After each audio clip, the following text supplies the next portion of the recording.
Eu sei que você vai no carro ouvindo melodia e canções. Eu estava voando quando estava prestando atenção. Eu gosto de prestar atenção nas músicas que a gente vai adorar no domingo. E como era o Fernando que ia estar aqui, eu sabia algumas dessas músicas.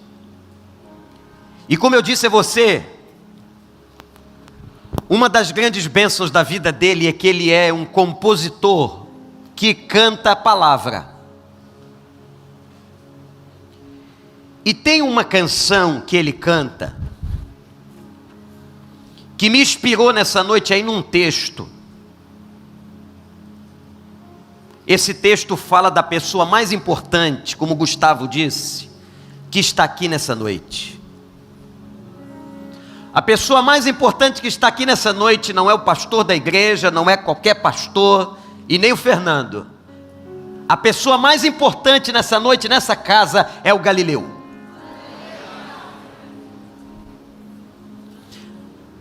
Há dois lugares que marcam a vida de Jesus: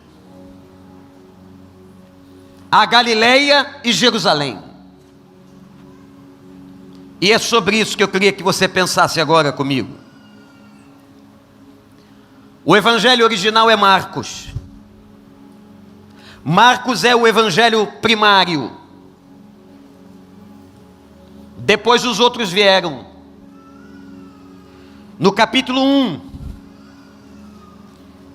no versículo de número 9, do evangelho de Marcos,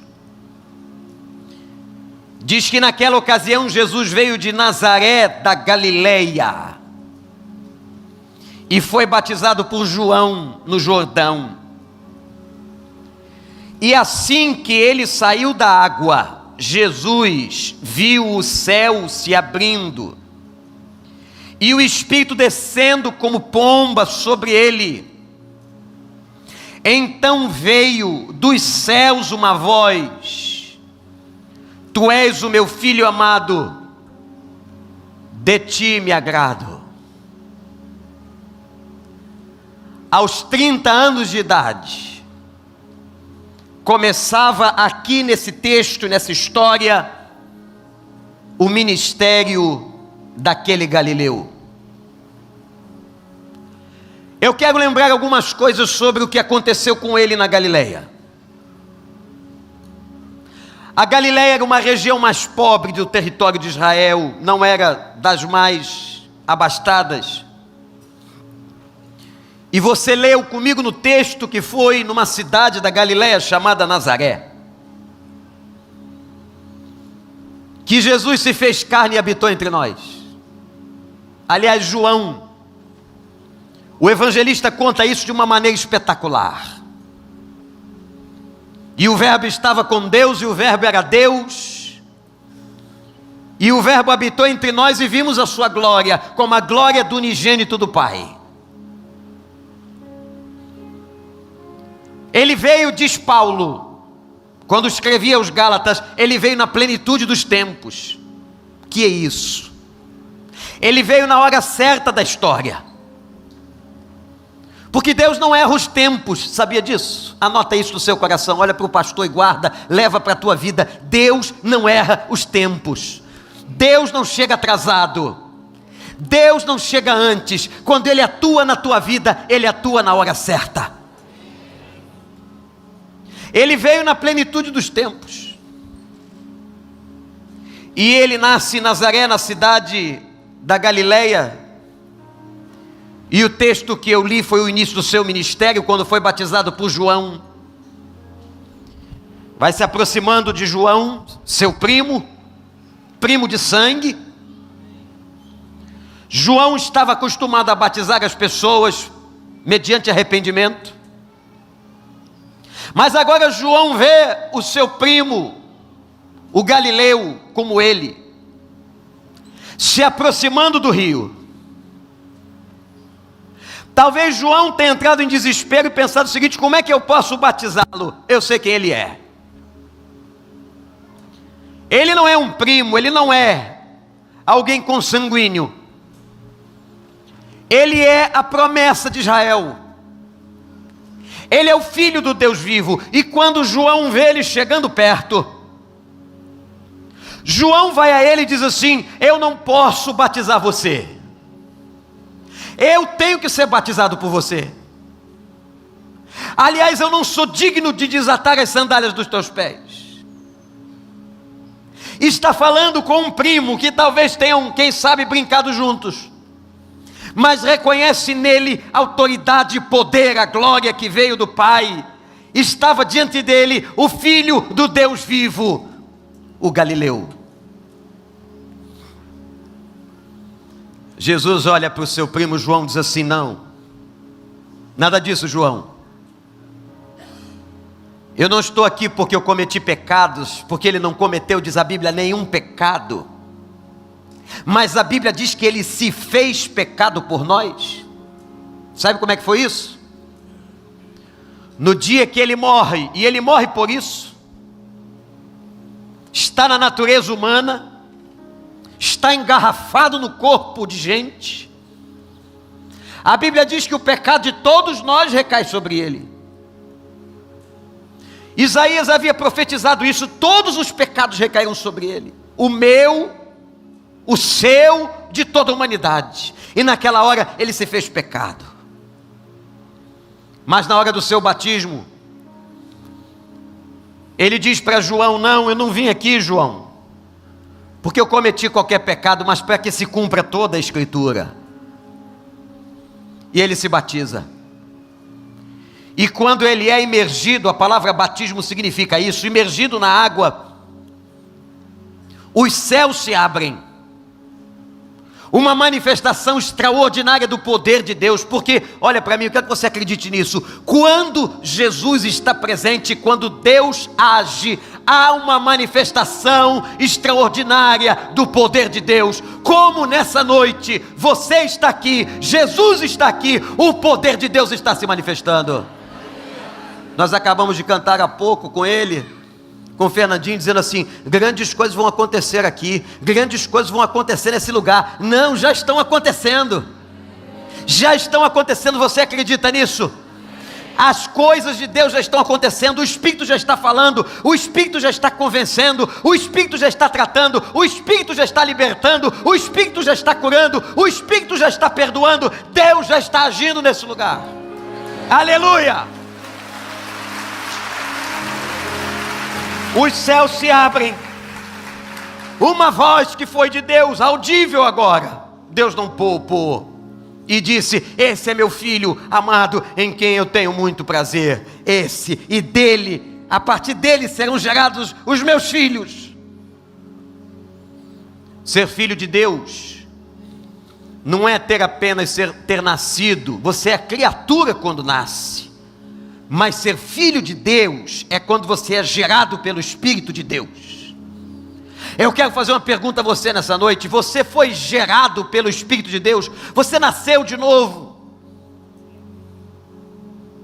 Quando ele encontra Nicodemos, um grande professor e mestre, ele diz exatamente sobre isso: Nicodemos, você nasceu da água, você nasceu das pessoas, você nasceu do mundo, mas você tem que nascer lá do Espírito, Nicodemos. É da água e do Espírito. Você nasceu do Espírito. Eu espero que você não tenha vindo aqui apenas ouvir um cantor, um homem de Deus, mas que você tenha vindo aqui ouvir o Galileu. E o Galileu está nesse lugar, porque o Galileu é onipresente. Ele pode estar aqui em qualquer lugar que ele quiser. Ele está passeando entre nós, ele está falando ao teu coração. Há uma palavra para você, há uma palavra de cura, há uma palavra de libertação, há uma palavra de poder. Você não vai sair daqui da mesma forma que você entrou, porque o Galileu está aqui, e onde o Galileu está, as coisas mudam. Mas não foi só batizado na Galileia. Ele chama todo o colegiado apostólico na Galileia.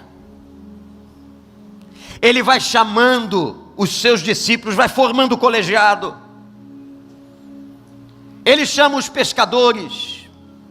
Ele chama Pedro, chama Tiago, chama João. Foi na Galileia. Na Galileia ele pregou grandes sermões, e eu posso dizer talvez o maior sermão pregado na história, que foi o sermão quando ele sobe no monte chamado das Bem-aventuranças, e do capítulo 5 ao capítulo 7 do Evangelho de Mateus, está ali o maior compêndio. Se o restante do Novo Testamento não existisse, Mateus de 5 a 7 seria suficiente para a salvação, para a orientação moral e ética de toda a humanidade. Porque o sermão da montanha, como é chamado, o sermão que foi pregado lá do lado do mar da Galileia, o lago de Genezaré, naquela montanha, é extraordinário e o mais profundo sermão pregado por Cristo. Na Galileia ele nasceu, o Galileu foi batizado, o Galileu formou os seus discípulos, chamou, o Galileu pregou os seus maiores sermões, o Galileu tomou fama, diz a Bíblia. Foi na Galileia que ele fez grandes milagres. Você pode correr o Novo Testamento nos 4 evangelhos e você verá grandes milagres na Galileia. O Galileu expulsou demônios. O Galileu pregou nas sinagogas dos judeus. O Galileu abençoou um casamento. Foi lá em Caná, na Galileia, numa vila pequena, que convidado para a festa, ele fez milagre, porque Deus faz milagre na casa das pessoas. Você acredita? Deus faz milagre nas casas das pessoas. Ele fez muitos milagres, o Galileu. Ele andou ali, mas um dia, e essa é a segunda parte da minha palavra, ele teve que sair da Galileia, e ele teve que caminhar para Jerusalém. Fernandinho, há uma diferença entre a Galileia e Jerusalém. Jerusalém era a capital dos judeus. Jerusalém era o lugar dos profetas. Jerusalém era o lugar da promessa. A Galileia era tão confortável para o Galileu, ele nasceu lá. Os galileus tinham um sotaque diferente. Na Galileia ele pregou, na Galileia ele curou, na Galileia ele expulsou demônios. Mas o pai disse para que ele descesse para Jerusalém. E agora começa toda a história da sua descida por Jerusalém e para Jerusalém. E quando eu estava lendo a palavra nesse texto e comparando com a composição da música Galileu que o Fernandinho canta, eu vi algo tão interessante. Porque nessa letra maravilhosa, baseada na palavra, em Jerusalém acontecem 4 coisas, anote-as. Primeira coisa que aconteceu com Galileu em Jerusalém foi que ele foi para lá com coragem e amor. Eu não sei se você entende, nessa sociedade caótica, egoísta, essa sociedade hedonista que só busca o prazer pessoal, como é difícil a gente entender alguém que ama incondicionalmente. E ele só desce para Jerusalém por ordem, por amor incondicional. Alguém avisou para ele: não vai não. Lá em Lucas capítulo 13, não vai não. Não vai para Jerusalém, porque lá em Jerusalém, Jesus, Herodes quer matá-lo. Ah, meus irmãos, o Filho do Deus vivo foi desafiado, não podia descer para Jerusalém, porque Satanás sabia o que ia acontecer em Jerusalém. Em Jerusalém, a cabeça de Satanás seria pisada. E usando aqueles homens, especialmente Herodes, Eles mandam dizer a Jesus e dizem a Jesus: não desça para Jerusalém. Jesus olha para aqueles que trouxeram o recado e dá o seguinte recado: vai dizer àquela raposa. Ele desafia a autoridade do governante, um desafio espiritual fortíssimo. Vai dizer à raposa Herodes, ao sabichão, ao esperto, que eu estou indo, eu estou caminhando, eu vou continuar caminhando hoje, amanhã e depois de amanhã. E eu quero dizer para você que Ele não desistiu, e Ele não desiste da tua vida. Ele continua te abençoando, Ele continua enfrentando as coisas por tua causa, Ele continua pregando, Ele continua falando a você, esmagando a cabeça da serpente sobre a tua vida, hoje, amanhã e depois de amanhã. Repete comigo: hoje, amanhã e depois de amanhã. De novo, igreja: hoje, amanhã e depois de amanhã. De novo: hoje. Louvado seja o nome dele. Diz a raposa que eu vou para Jerusalém. Diz a raposa que eu vou para Jerusalém. E foi. Lucas vai dizer que ele foi. A primeira coisa que vejo nesse gesto de sair da Galileia e ir para Jerusalém é amor. Olha, tem gente que está aqui dentro hoje ou na internet que foi mal amada na vida. Tem gente que está me ouvindo agora, talvez, que não teve amor de mãe, não teve amor de pai. Se frustrou na sua família. E é muito comum que a gente que passa por essas perdas, por essas frustrações, a gente diz o seguinte: ninguém me ama, ninguém me amou. Eu fui rejeitado pelo meu pai, fui rejeitado pela minha mãe. Eu sofri todo tipo de privação. E as consequências dessas privações aparecem no decorrer da vida. Mas eu quero declarar uma coisa a você, que nenhum psicólogo vai dizer para você, que nenhum médico vai dizer para você, que nenhum terapeuta vai dizer para você. Ele sempre te amou. Ele sempre te amou. E Ele sempre te amará.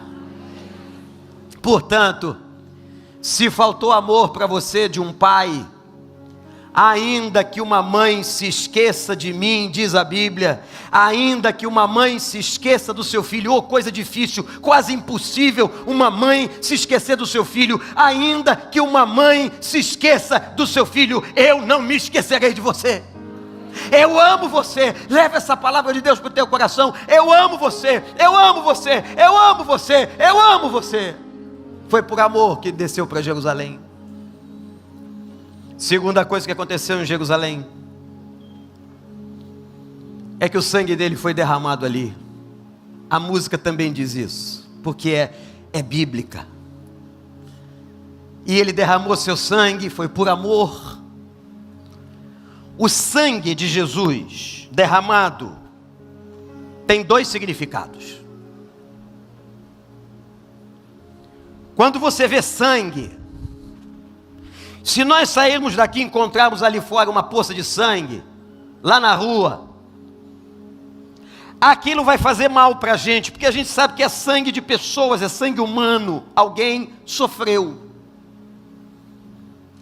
Olhar para sangue, falar de sangue, é falar de dor, é falar de martírio, é falar de agonia, é falar de sofrimento. Quando eu leio na Bíblia que Ele deu o seu sangue, eu vejo sofrimento. Mas há um outro sentido do sangue. Porque para o judeu, e Jesus era judeu, o sangue era vida. O sangue era vida, e o sangue dele, e foi o sangue dele que pagou toda a nossa dívida. Nós nascemos endividados. O bebezinho, e hoje a igreja apresentou, sei lá, 30 bebês. nos cultos da manhã, todos eles nasceram com uma coisa igual: eram todos pecadores pequenininhos. Tem pecador que fica sempre pequenininho, mas tem pecador que fica grande. E todos nós somos endividados. Nós desobedecemos a Deus, nós seguimos o caminho de Adão, nós usamos o nosso arbítrio como não devíamos usar, nós desagradamos o coração de Deus. Deus chora por nós. Quando ele estava chegando perto de Jerusalém, ele chorou. A Bíblia diz que Jesus chorou e disse: Jerusalém, Jerusalém, tentei pelos profetas, e os profetas tentaram juntar os teus filhos, como uma galinha junta os seus pintinhos, mas você foi matando um por um. Jesus chora sobre Jerusalém. Em Jerusalém derrama o sangue que causa dor, mas em Jerusalém ele paga a nossa dívida. O dia que essa alma pecar, essa alma morrerá. O Senhor falou a Adão e a Eva: não desobedeçam, porque o dia que desobedecerem vocês morrerão. E eles desobedeceram, e naquele dia no jardim do Éden toda a raça caiu, eu e você. Aí Paulo diz assim: miserável homem que sou, quem me livrará do corpo dessa morte? Nós estamos todos condenados. Tem alguém aqui que acha que é bonzinho? Você acha que é bonzinho? Levanta a tua mão. Graças a Deus, ninguém levantou, ninguém teve essa coragem, porque nós todos fomos separados da glória de Deus, nós todos fomos para longe, nós todos desagradamos, nós todos desobedecemos, nós todos entristecemos, nós todos fazemos Deus chorar, e não tinha como pagar a dívida. Mas aí o apóstolo Paulo, na sua revelação, na carta dos Colossenses, capítulo 2, verso 14, diz que ele pagou a nossa dívida, aleluia. E ele rasgou o escrito de culpa. Presta atenção. Sabe o que era o escrito de culpa? Na porta da cadeia do preso, onde o preso estava ali, preso, trancado, era colocado na porta da cadeia o escrito de culpa. O escrito de culpa era um documento romano, aonde se descrevia todos os erros do criminoso. Esse homem que está preso matou, esse homem roubou, esse homem afrontou autoridades, esse homem fez isso, fez aquilo. O escrito de culpa era uma carta, um texto colocado na porta da cadeia. Os tribunais romanos condenavam, julgavam e davam a sentença, às vezes 4, 5, 10, 30 anos de prisão. Mas olha que interessante, quando acabava o tempo da pena, tem países hoje que a pena não acaba porque é perpétua ou porque é de morte, infelizmente isso existe. Quando acabava o tempo da pena, um escrivão romano ia até a porta da cadeia e abria a cela. Ele abria a cela, escrevia uma palavra grande no escrito de culpa, naquela carta que ficava na porta, a palavra grega tetelestai. A palavra tetelestai significa está consumado, isto é, pode sair preso, porque você já cumpriu a tua pena, porque você já ficou o tempo que devia ficar dentro da cadeia, agora você cumpriu, tetelestai, está consumado. Aí o apóstolo Paulo diz assim: como que nós íamos pagar a nossa dívida? Como nós íamos agradar a Deus? Qual a obra que nós podíamos fazer para isso? Não, foi o sangue dele. O sangue dele pagou a nossa dívida, quando ele estava na cruz do Calvário, quando ele morreu por nós. E sabe o que ele disse? Tetelestai, tetelestai, tetelestai, louvado seja Deus, tetelestai, tetelestai. Ele diz: está consumado. Ele libertou você da prisão. Fernandinho, quando você começa a cantar aquela música Eu Sou Livre, eu me lembro do trabalho quando a gente, aqui no Rio de Janeiro, ajudou a Junta de Missões Nacionais a fundar a Cracolândia. E vinha aquele coral de gente que tinha sido drogada, lutando contra as drogas, o crack, e vinha para cá aqueles homens, eles cantavam de uma maneira, cantavam diferente. Sabe o que eles cantavam? Essa música. E eles gritavam. Ninguém estava preocupado se era tenor, se era baixo, se era contralto. Eles gritavam: eu sou livre, eu sou livre. Sabe por que eles estavam gritando isso? Porque um dia Jesus escreveu: Tetelestai, eu paguei teu preço, eu cumpri as coisas, eu perdoei os teus pecados, Tetelestai. Você cometeu pecados, você cometeu erros na tua vida, meu amigo. Você cometeu erros na tua vida, minha amiga. Não importa quais sejam, mas se você vai arrependido aos pés do Pai hoje, e você pedir perdão a Jesus, Ele vai escrever, como Ele já escreveu, na porta do teu coração: Tetelestai, está consumado, você está livre. Quem está livre aqui, glorifica o nome de Deus.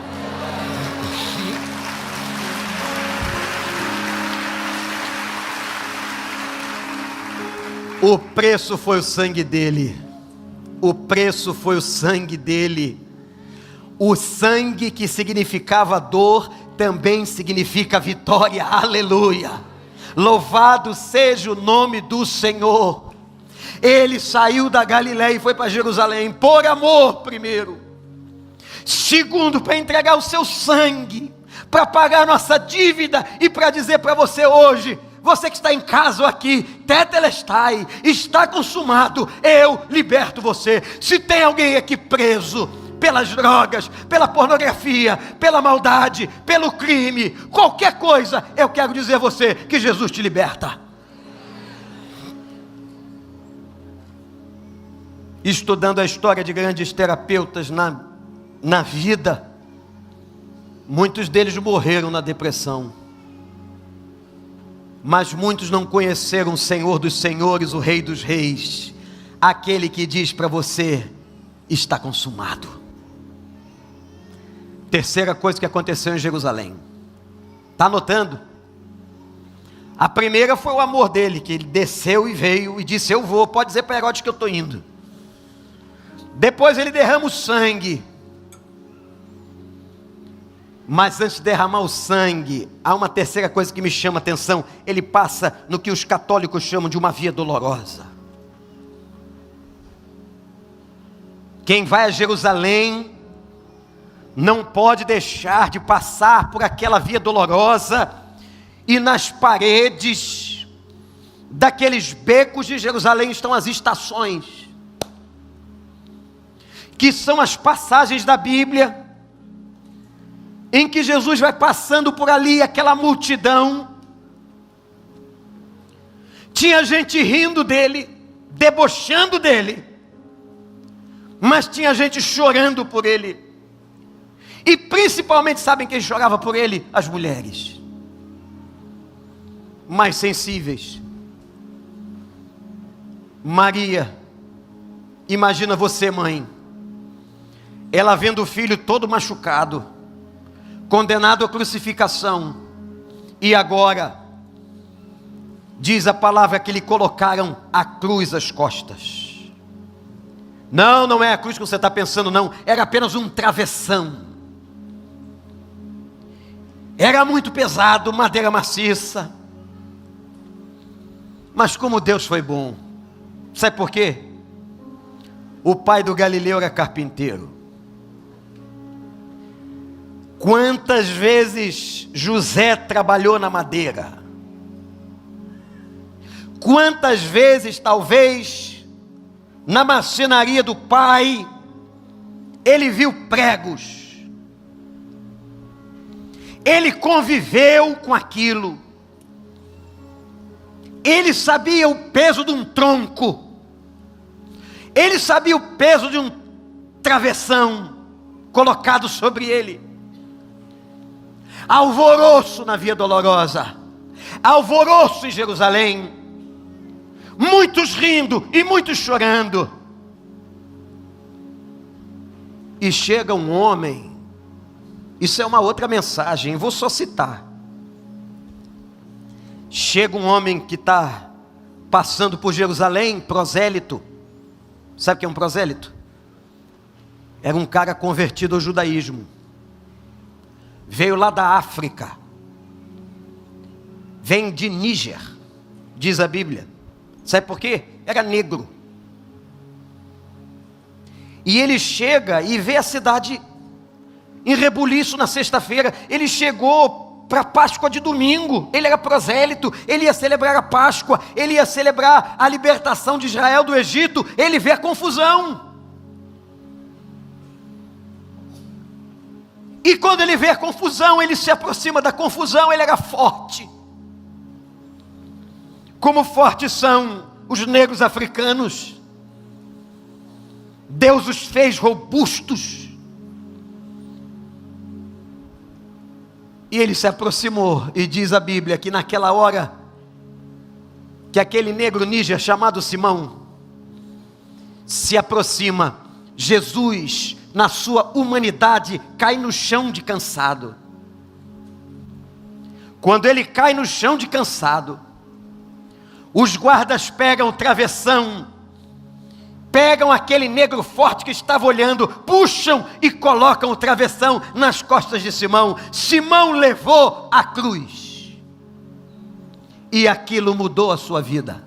Olha para mim, aquilo mudou a sua vida. Eu não sei a correlação dessa cena com uma palavra de Jesus que diz assim: aquele que quiser vir após mim, negue-se a si mesmo, tome a sua cruz. Evangelho não é fácil, ser crente não é fácil, é renúncia. Quer ser crente? Renúncia, renúncia de prazer, renúncia de caminho, renúncia de pecados, para poder servir ao Senhor.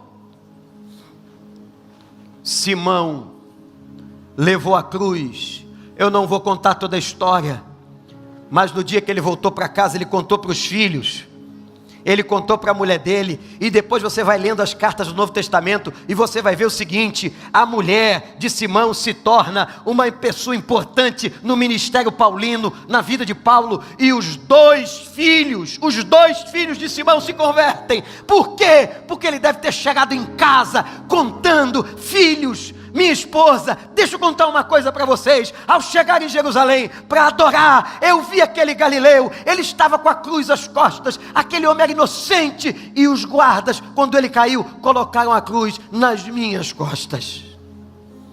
Eu merecia, mas ele não. Simão, o Níger, se tornou profeta. Leia o Novo Testamento. Isso aconteceu na Via Dolorosa. Isso aconteceu naquele momento em que ele caminhava, em que ele sofria. Aonde ele estava sofrendo, cansado e sangrando, Deus estava salvando. Aleluia. E eu quero dizer a você que o Espírito Santo que passa entre nós hoje está salvando gente aqui.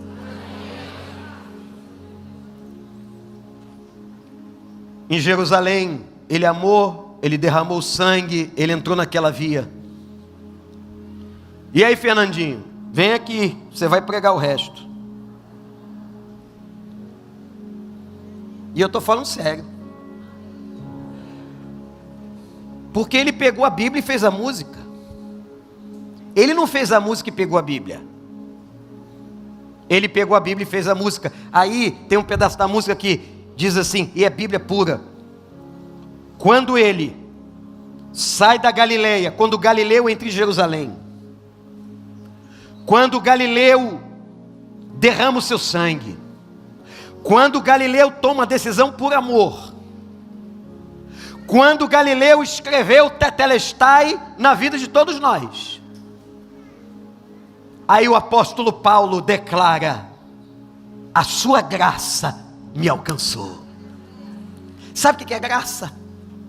Sabe o que é graça? Você que acha que é bonzinho, é um favor que Deus faz por você quando você não merece. O que alcançou a gente foi a graça. Ninguém é salvo pelas obras, é só pela graça. Isso não vem de vós, é dom de Deus. É Deus que dá salvação, é Deus que salva a pessoa. Não é porque você acendeu uma vela, porque você colocou um despacho na esquina, porque você fez uma oferenda em algum lugar, porque você serviu na igreja, porque você cantou no coro. Não, não. O que salvou você foi a graça de Deus. A graça de Deus. Foi a graça de Deus. Sabendo que nós éramos ainda pecadores, Ele amou, Ele deu sangue, Ele entrou na via dolorosa e Ele deu de graça, dizendo para você: olha para mim, eu te amo, é de graça, basta você me olhar, você aceitar, eu escreverei na palma da tua vida, tetelestai, está consumado, você está perdoado. E um dia de todos os povos, línguas, tribos e nações, vai sair gente que aceitou a graça. E eu estou me lembrando agora, Fernando, dos nossos irmãos que eu tive face a face, lá na Ucrânia, na Bielorrússia, na Rússia, na Moldávia. Gente de Deus, que não é melhor nem pior que você, que está sofrendo, como os nossos missionários que tiveram que fugir de casa, e como um deles que está num bunker, e disse: não posso sair daqui, porque eu estou levando a palavra para os meus vizinhos desse grande condomínio. Eu falei para ele, lhe citei isso hoje de manhã, senti até vergonha.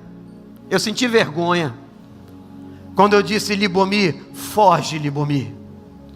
O exército da Rússia está chegando, foge, Libomir. Ele disse: eu não posso fugir. Se outros missionários saíram, não tem problema, mas eu não posso fugir, eu tenho que ficar aqui. Porque eu, pastor, eu vou exercer o meu ministério aqui, até a hora que Deus quiser. E eu vou servir o meu povo, eu vou servir a minha gente, eu vou servir os moradores do meu condomínio. E ele fez isso, está fazendo isso. Ele é escalado para fazer ronda com uma faquinha. Mas não é a faquinha que o guarda, é o Senhor dos Exércitos. E ele está pregando. E eu senti vergonha. Porque só Deus sabe onde cada um tem que estar. Não sou eu nem você, mas por amor a Ele, aquela gente. Eu falei: sai daí. Ele disse: eu não vou sair daqui. Pegou sua esposa Natasha, pegou os seus 2 meninos que eu vi muito pequeno, e colocou num trem e mandou para o norte. Eu fico imaginando a cena, como no outro dia apareceu a cena de um pai colocando uma criança dentro do trem,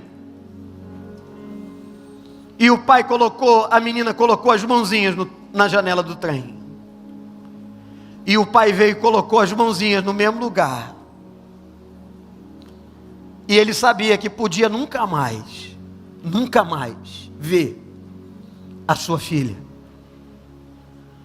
O Libomir mandou um vídeo, quando eles iam entrar no bunker, dos filhos e da esposa arrumando as coisas para ir para dentro do abrigo. E o Máximos, o filhinho mais velho, pegou uma mochila da escola e disse assim: pai, nós não podemos deixar de levar isso aqui. E mostrou a Bíblia para o pai. E foi a primeira coisa que entrou na mochila. Eu tenho o vídeo do Libomir mostrando o filho colocando ali dentro. E a filhinha do Anatoly, chamada Zlata, de um outro missionário nosso que está agora na Alemanha. Deus faz uma coisa com um e Deus faz outra coisa com o outro, porque Deus é Senhor da vida de cada um. Ela foi e disse: pai, vamos orar. Você vai orar por quê, minha filha? Eu vou orar pelo senhor Putin, para que Deus coloque amor no coração dele. Um dia, não importa se brancos ou negros da Nigéria, não importa se serão pobres ou ricos, se serão da Ucrânia, da Bielorrússia, do Brasil, dos Estados Unidos ou da Europa, temos irmãos europeus, mas sairá gente de todos os povos, tribos, línguas e nações, e nós nos assentaremos com Ele.